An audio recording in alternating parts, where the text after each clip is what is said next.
じゃあ皆さんお疲れ様です。Bye.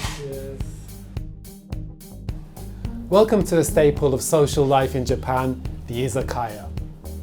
Izakaya are often referred to as the Japanese equivalent of a pub, but actually the two are quite different, but they both serve as venues for eating, drinking and sharing good times with friends.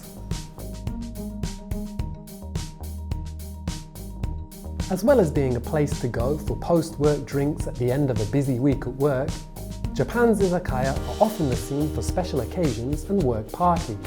Among the work parties that are often held at an izakaya, perhaps the most fixed on the calendar is the Bonenkai. Maybe this could be described as Japan's equivalent of the office Christmas party.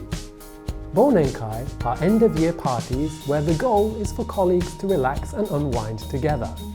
Actually, the kanji characters used in the term Bonenkai can also be read as forget and year.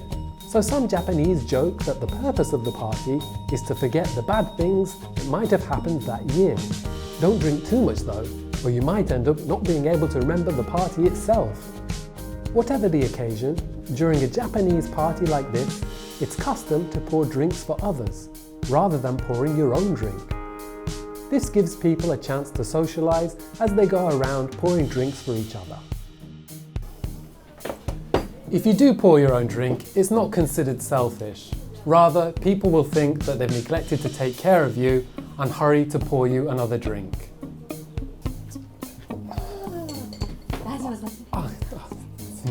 Thank you.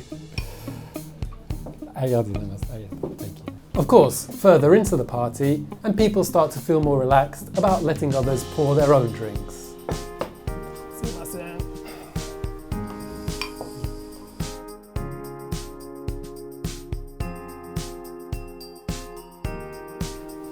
In pubs overseas, drinks are often the only item on the menu which customers order. Here in an izakaya though, eating and drinking is popular, and dishes are often made to be shared. Ordering in an izakaya can sometimes be a matter of calling over the waitstaff. To make the process smoother for both customers and staff though, you'll often see izakaya with touchscreen panels like this from which to place your orders. They might even have multi-language settings. Almost all izakaya, if not all, serve small appetizers called otoshi to customers ahead of their main order, even if you don't ask for them. Now, if you're like me, you might think, for many years in fact, that these appetizers are on the house. They're not. You're actually charged for them, even though you don't ask for them. But don't worry, they're not expensive, but they're often very delicious. The custom of serving otoshi stems from the Japanese not wanting to have guests sat at a table empty of food. With parties like a Bonenkai, it's usually made clear before the party how much each person should pay. With a regular party, it can be difficult to keep track of who ordered what at an izakaya, so the bill is typically split evenly between the group. In some cases, the boss may even pay a little extra. However much you pay though, just remember that in Japan, tipping is not really the done thing in a restaurant or in an izakaya.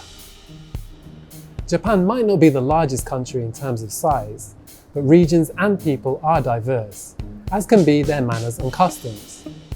What you've seen in this video was just an example to get you started.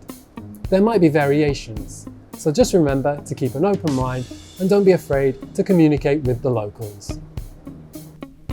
Interested in a life in the capital of Japan?